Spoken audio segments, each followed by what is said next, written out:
नमस्कार साथियों, मैं लववीर चौहान, जॉन मेडिकल। आज मेरा विषय है पैथोलो प्रादेशिक सेना के बारे में। आज मैं प्रादेशिक सेना के बारे में आपको बताना चाहता हूँ कि प्रादेशिक सेना होती क्या है और यह क्या है। प्रादेशिक सेना हिंदी में जिसे हम बोलते हैं और अंग्रेजी में जिसे हम टेरिटोरियल आर्मी बोलते हैं, यह दरअसल एक सेकंड लाइन ऑफ डिफेंस है जो कि हमारी मुख्य सेना को मदद करती है, सपोर्ट करती है। और यह इसीलिए बनाई गई थी जब हमारे देश में कुछ ऐसी परिस्थितियां पैदा हो जाती हैं, जैसे आपातकालीन परिस्थिति है या प्राकृतिक आपदाएं आती हैं, जैसे बाढ़ की परिस्थिति बन जाती है, या भूकंप आते हैं, या कहीं भूस्खलन होता है, या कहीं महामारी फैलती है। उस समय जो हमारी प्रादेशिक सेना है वह अपनी भूमिका में आती है। प्रादेशिक सेना हमारी जो मुख्य आर्मी है उसको सपोर्ट करती है, और यह जब युद्ध जैसी परिस्थितियां बनती हैं उस समय भी यह मुख्य आर्मी को सपोर्ट करती है। मैं आज यहाँ पर बात करूँगा, वैसे तो प्रादेशिक सेना में भी जैसे जो नियमित हमारी सेना है उसी की तरह सैनिक और अधिकारियों की भर्ती होती है, लेकिन मुझे अनुभव है और मैंने यह परीक्षा दी है। किसी कारणवश मेरा इसमें चयन नहीं हो पाया, लेकिन मुझे इसका अनुभव है। वह अनुभव मैं आपके साथ बांटना चाहता हूँ। वह अनुभव ये है कि जो अधिकारी यदि आप प्रादेशिक सेना में बनना चाहते हैं तो प्रत्येक साल के जुलाई महीने में जो प्रादेशिक सेना है उसका एक नोटिफिकेशन आता है, जिसमें उसका पूरा जो प्रक्रिया लिखी होती है, उसका जो क्राइटेरिया है वह लिखा होता है। उससे होता ये है कि जो इसमें जो जानकारी होती है कि आपने किस प्रक्रिया से गुजरना है, इसके लिए योग्यता क्या है, आप क्या क्या इसमें फेस करेंगे जब आप इसका परीक्षा देंगे। तो इसमें जो योग्यता है वो इसमें आप किसी भी विषय के साथ स्नातक उत्तीर्ण होने चाहिए, और आपकी जो एज है या उम्र है वह 18 से 42 साल के बीच की होनी चाहिए।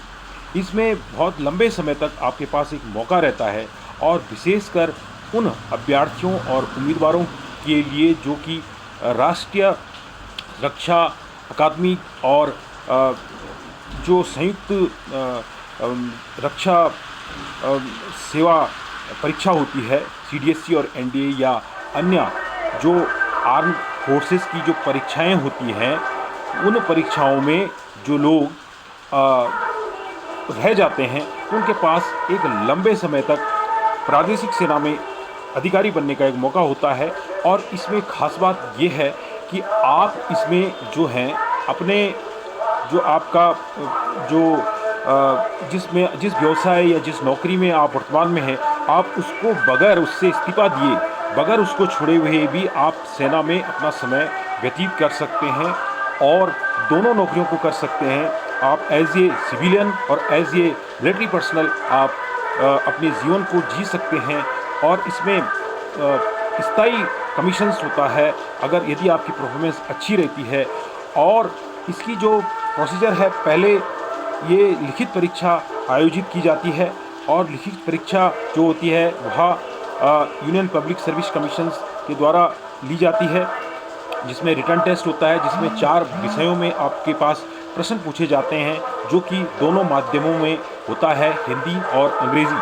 जिसमें एक होता है जनरल नॉलेज का पेपर, दूसरा होता है अंग्रेजी का, तीसरा होता है गणित, और चौथा होता है तर्क शक्ति का। तो 4 पेपर आपके होते हैं। प्रत्येक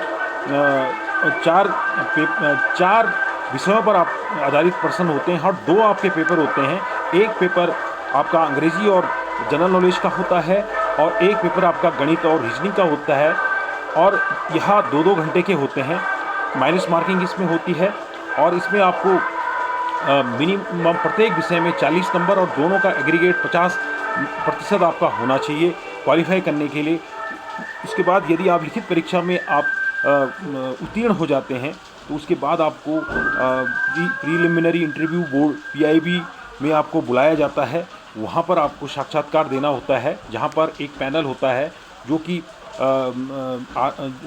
आर्मी से ऑफिसर होते हैं, मेजर जनरल या कर्नल रैंक के, और एक जो मनोवैज्ञानिक साइकोलॉजिस्ट जो होता है वह सिविल बैकग्राउंड से होता है, सिविल पृष्ठभूमि से होता है, और वो आपको देखते हैं, आपको परखते हैं और सामान्यतः आपके पारिवारिक पृष्ठभूमि, आपकी शैक्षिक पृष्ठभूमि, आपके व्यक्तित्व और कुछ प्रादेशिक सेना से संबंधित या जो करंट अफेयर्स होता है उससे आपको प्रश्न करते हैं। और यदि आप उसमें खरे उतरते हैं तो फिर आपको सेना चयन बोर्ड एसएसबी के लिए आपको चयन किया जाता है, जिसके लिए आप जो भिन्न भिन्न भारत में बोर्ड हैं, बेंगलुरु बोर्ड है, भोपाल है, आपका इलाहाबाद बोर्ड है, वहाँ पर आपको डिटेल किया जाता है। कुछ दिनों बाद आपको लेटर भेजा जाता है यदि आप पीआईबी में शॉर्टलिस्ट होते हैं। और जहाँ एसएसबी उसकी सेम है जैसे आपकी एनडीए सीडीएससी ओटीए की होती है, वहाँ पर आपको पहले दिन स्क्रीनिंग टेस्ट से गुजरना पड़ता है। यदि आप स्क्रीनिंग टेस्ट को पास कर लेते हैं उसके बाद आपका पीपीडीटी होता है, पिक्चर परसेप्शन डिस्क्रिप्शन टेस्ट, आपका वर्ड एसोसिएशन टेस्ट होता है जिसमें आपको वर्ड आते हैं और उसमें आपको कमेंट्स लिखने होते हैं। आपका वहाँ पर एसआरटी होती है, सिचुएशन रिएक्शन टेस्ट होता है। आपका टैट वहाँ पर होता है, थ्रेमेटिक एप्रिसिएशन टेस्ट, स्टोरी राइटिंग जिसको हम बोलते हैं, पिक्चर आती है उसमें आपको कहानी लिखनी होती है।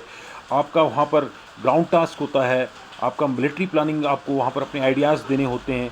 आपको वहाँ पर क्या बोलते हैं हाफ ग्रुप टास्क होता है, लेक्चर आपको देना पड़ता है, किसी भी टॉपिक पे आपको लेक्चर देना पड़ेगा। वहाँ पर ग्रुप डिस्कशन वहाँ पर होता है, आपका पर्सनल इंटरव्यू होता है, और आप कई फिजिकल बैरियर्स जो होते हैं उनसे आपको गुजरना पड़ता है, जैसे टार्जन स्विंग, ब्रह्मा ब्रिज, इस तरीके से कई चीज़ें होती हैं, नाला जो होता है और कुछ ऑब्स्टेकल्स होते हैं जिनको आपको क्रॉस करना पड़ता है। उसके बाद 5 दिन की जो प्रक्रिया होती है इसको फेस करने के बाद आप जो अंतिम दिन होता है उस दिन जो आर्मी के जो ऑफिशियल्स होते हैं वहाँ उसमें आपको कॉन्फ्रेंस में बुलाया जाता है और देखा जाता है कि आपके पास ऑफिशियल लाइक क्वालिटीज़ हैं या नहीं। आपको ये जज किया जाता है कि आपका टाइम कैसे व्यतीत हुआ एसएसबी में, और उसमें कई क्वेश्चन पूछे जाते हैं जो कि वैसे लगभग पीआईबी में तो थोड़ा छोटे स्तर पे होता है, लेकिन इसमें बड़े स्तर पे आपका क्वेश्चंस होते हैं जिसमें आपकी पर्सनैलिटी से रिलेटेड होता है, आपका social background, family background, current affair से भी क्वेश्चन हो सकते हैं, एसएसबी में आपने टाइम व्यतीत किया उससे क्वेश्चन हो सकते हैं। इसमें जो आर्मी के ऑफिसर्स होते हैं वे आपको क्वेश्चंस पूछते हैं आपसे एक उम्मीदवार के रूप में।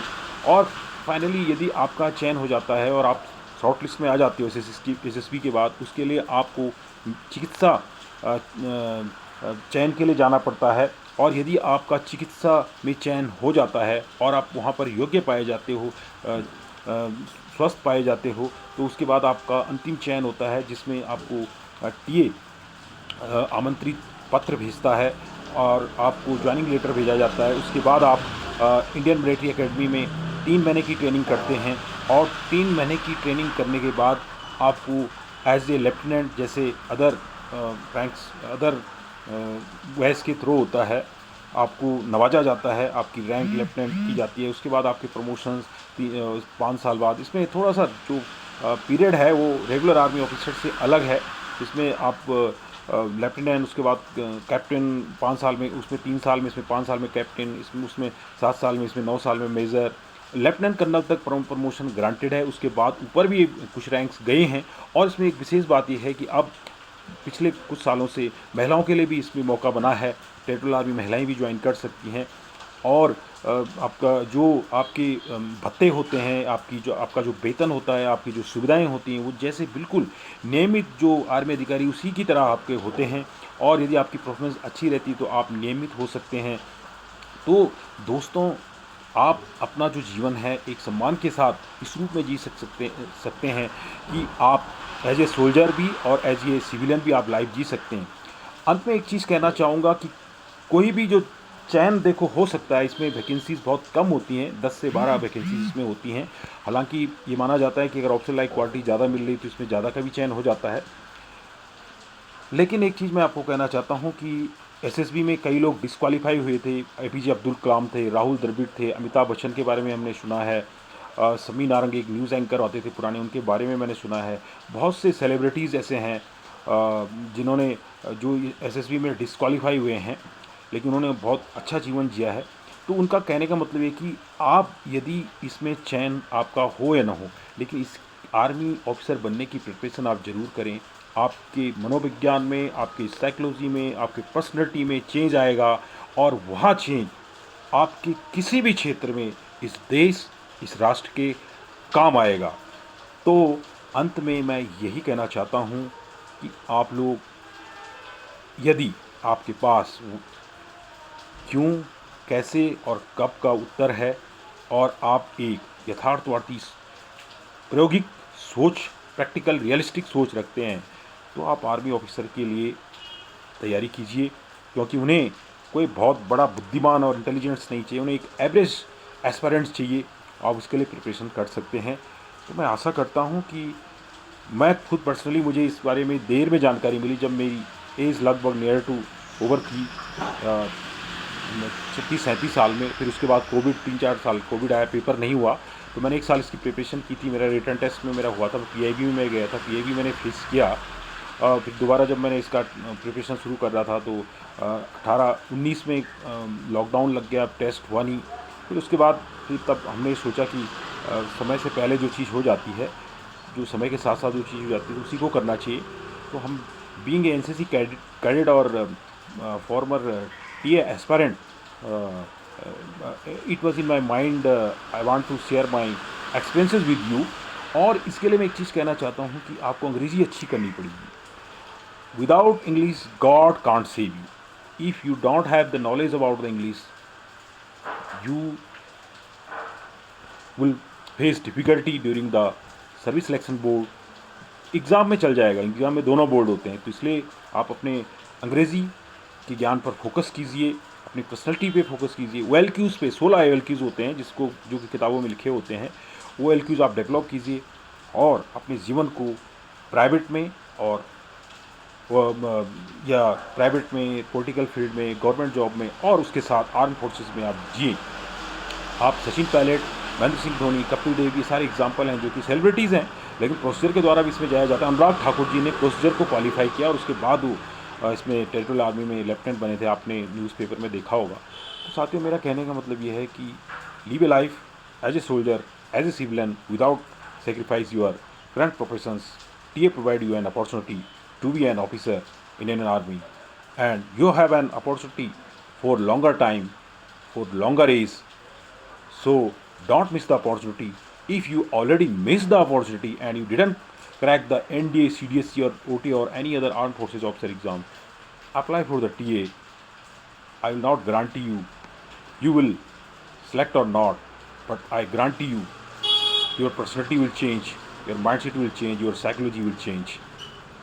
That is the success of preparation for army officers. Thank you. Jai Hind, Jai Bharat.